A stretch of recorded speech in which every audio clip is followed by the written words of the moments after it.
7 दिवसीय भगवान परशुराम राजकीय महोत्सव में उप मुख्यमंत्री विजय सिन्हा मोकामा पहुंचे।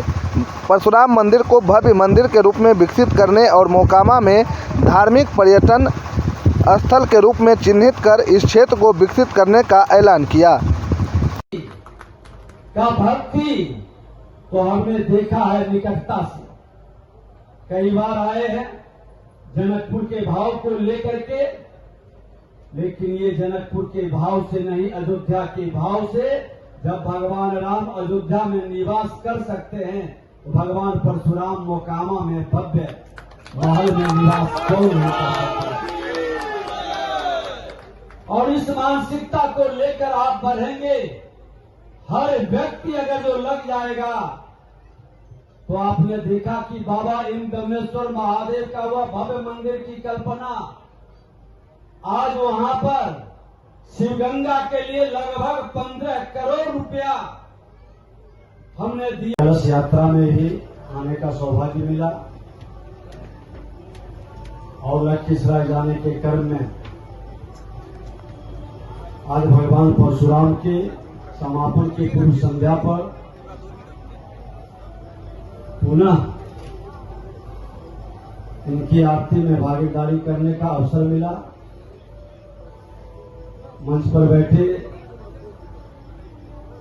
हमारे बीच भारतीय जनता पार्टी के जिला अध्यक्ष और मोकामा के प्रत्याशी ललन जी, नरेश बाबू, ट्रस्ट समिति के अध्यक्ष, सचिव,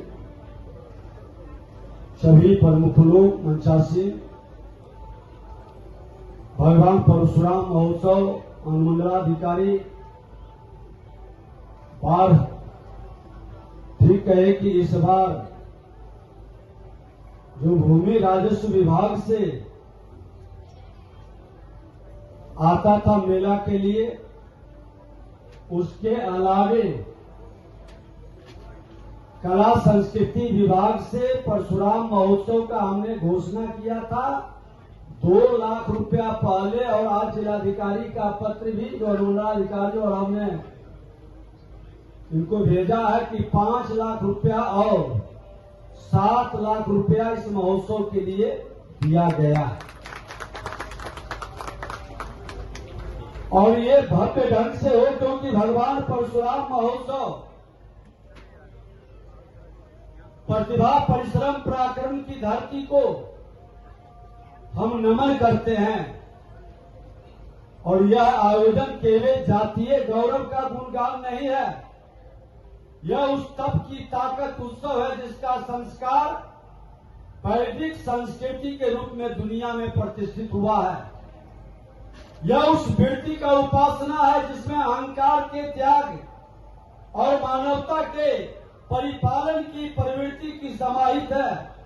यह उस वीरता की पूजा है जिसमें आत्मसम्मान, राष्ट्र प्रेम, न्याय और सर्व मंगल के लिए अडिग रहने की प्रेरणा समाहित है।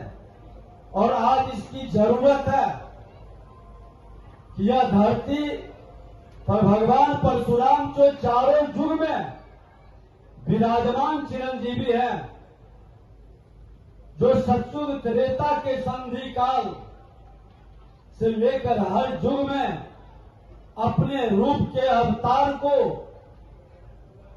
जिन्होंने गौरवान्वित किया है, आज उस महान शक्ति का आराधना का, प्रार्थना का सौभाग्य हम सबको मिला है।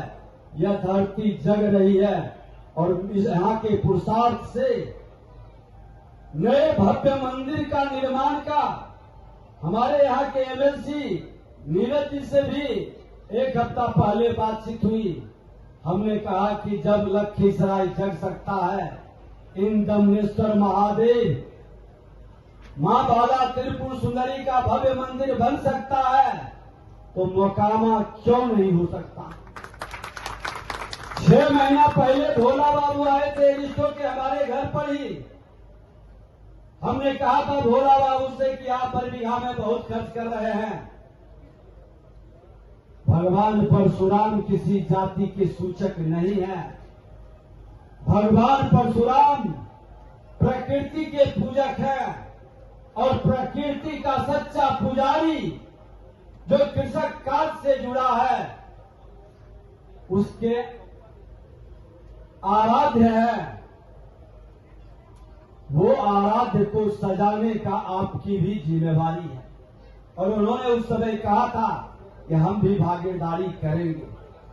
और सबसे बड़ी भागीदारी इस धरती पर जन्म लेने वाले हर व्यक्ति का है।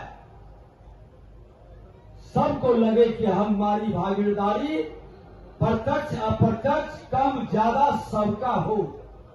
एक नए भव्य मंदिर का स्वरूप आनी चाहिए। लोग जब गुजरे यहां से तो उनके मन मस्तिष्क में ये भाव जगे कि हम भगवान परशुराम का दर्शन जरूर करेंगे।